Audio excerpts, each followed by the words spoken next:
When detectives find a badly decomposed body in a sleek Boston apartment, the question seems simple. Is it Oliver Kennedy or his new lover, Ciara Wise? The Prime Video series 56 Days builds a tense, erotic thriller around this central mystery. But if you've only seen the show starring Dove Cameron and Avan Jogia, you know only half the story. The series gives its lovers a complicated, romantic, and surprisingly happy ending. The original novel by Catherine Ryan Howard, however, delivers a shocking, dark twist you won't see coming. The show completely rewrites the story's DNA, turning a grim noir into a tale of love conquering all. We're breaking down the 5 biggest changes the series made to the novel, the ones that shift character motivations, erase the story's signature atmosphere, and completely change who really dies in that apartment.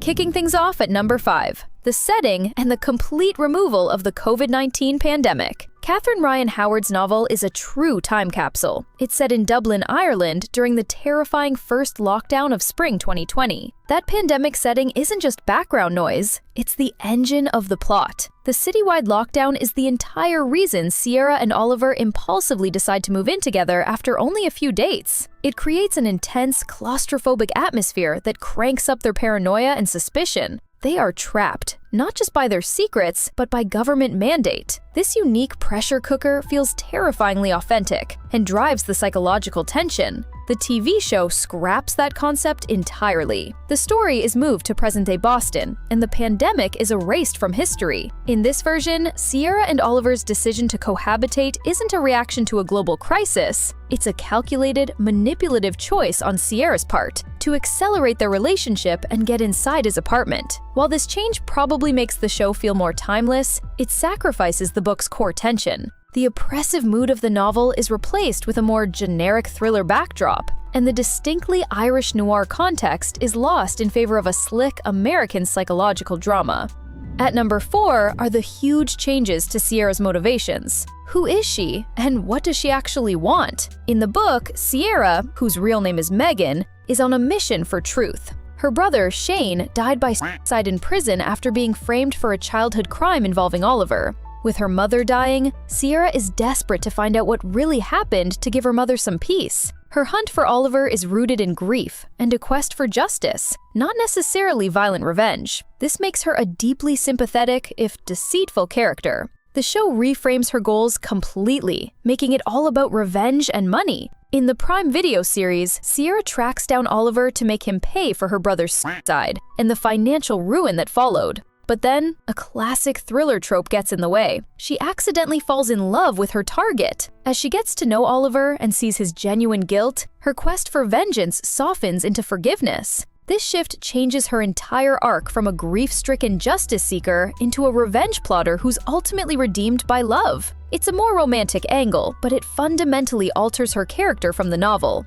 Coming in at number 3 is the backstory that started it all, the Narrow River murder. In both versions, the trauma connecting Ciara and Oliver is the death of a boy named Paul, which happened when they were kids. Oliver and Ciara's brother Shane were both there and both held responsible, but the details of that day and the level of guilt are drastically different. The novel portrays the incident as bullying that spiraled horribly out of control. Oliver and Shane are younger, around 12, and the book eventually reveals a truly dark twist. Oliver was the ringleader in the murder and let Shane take most of the blame. This makes the Oliver of the book a far more sinister character, someone capable of cold-blooded cruelty from a young age. The show seriously softens this backstory. It ages up the characters and reframes the event as a physical fight that goes too far. Oliver kills Paul, but it's presented more as a tragic act of defending Shane, not malicious bullying. To dilute his guilt even further, the show adds another layer. Oliver's powerful father manipulates him into pinning the blame on Shane.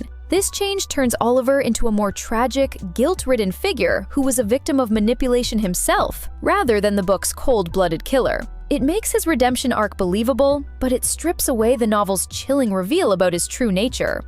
Alright, the runner-up for the biggest difference is number 2, the messy detective subplot, and the new character, Linus Finch. In Catherine Ryan Howard's novel, the detectives, Carl and Lee, are just that, detectives. They're professionals focused on solving the mystery. Their storyline is a straightforward police procedural that helps the reader piece together the timeline. They don't have personal drama that interferes with the investigation. They exist to be an objective lens on the case. The TV series injects a heavy dose of melodrama into the police work. The show invents a character named Linus Finch, a drug dealer with whom Detective Lee is having a complicated, bribery-filled affair. This subplot spirals into blackmail and even a botched assassination attempt. This entire storyline is completely new for the show. While it adds screen time for the detectives, some critics called it unnecessary filler that distracts from the core mystery. More importantly, it becomes a massive plot device. In the end, the detectives decide to frame Linus for the murder, creating a convenient scapegoat that lets Ciara and Oliver get away.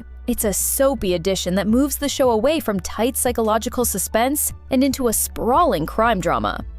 And now, for the single biggest, most mind-blowing difference between the book and the show, the ending, and the true identity of the body. If you've only watched the show, prepare yourself. The Prime Video series ends with a major reveal and a surprisingly happy ending. The body in the bathtub isn't Ciara or Oliver. It's Dan Troxler, Oliver's greedy and manipulative therapist. In the show's climax, Troxler threatens to expose Oliver, and Ciara kills him to protect the man she now loves. After a few close calls, the two manage to escape. The detectives frame someone else for the murder, and Ciara and Oliver get their happily ever after, complete with a baby in a tropical paradise. The book's ending could not be more different. It is brutal, dark, and unforgettable. In the novel, there is no corrupt therapist. There is no happy ending. The decomposed body in the apartment is exactly who you suspect. It's Oliver. In the book's final confrontation, after Oliver confesses the full sadistic truth of how he framed her brother, Ciara doesn't forgive him. She waits for him to fall in the shower, then drowns him and stages it to look like an accident. She meticulously covers her tracks and simply walks away, with her fate left ambiguous. This is the heart of the story's difference. The show is a redemptive romance about a couple finding a future together. The book is a pitch-black noir, a grim story of revenge where justice is delivered in the most personal and chilling way imaginable. So there you have it. The showrunners took the basic framework of 56 Days and built something almost entirely new. They stripped out the pandemic, moved the story to Boston, and turned Ciara from a justice seeker into a vengeful lover. They softened Oliver's past to make him more redeemable and added a dramatic subplot for the detectives to create an easy way out. And most dramatically, they swapped a dark, tragic ending for a romantic, happy one, completely changing the identity of the victim. The show became an erotic thriller about two broken people finding salvation in each other, while the book remains a claustrophobic noir about a woman's methodical, chilling quest for revenge. Both tell a compelling story, but they couldn't be more different. Now, we want to know what you think. Which version do you prefer? The show's romantic, happily ever after, even if it's built on a pile of secrets? Or the book's dark, shocking, and morally complex ending? Let us know which one you thought was more powerful in the comments below.